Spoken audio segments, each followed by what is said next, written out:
The plate-loaded standing calf raise on the seated calf raise machine trains the calf muscle, more specifically the gastrocnemius in its lengthened position.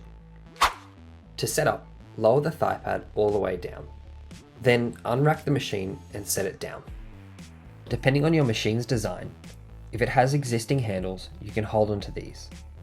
If your machine doesn't have handles, you can attach two long D handles by looping them over the thigh pad, or you can use your own attachable handles like I have here. Next, place your forefeet on the platform with your heels hanging off. Lever your torso forward to grab the handles.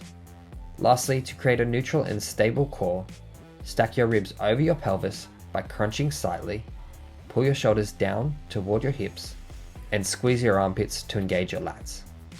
For the action, starting with the eccentric, bring your toes up toward your shins, aiming to feel a good stretch on the calves and pausing for a few seconds. On the concentric, push your toes down, focusing on driving your ankle forward. For proper alignment, ensure your toes are straight with your feet, knees, and hips in a straight line. And lastly, maintain a neutral and stable spine throughout by stacking your ribs over your pelvis, crunching slightly, pulling your shoulders down toward your hips, and squeezing your armpits to engage your lats.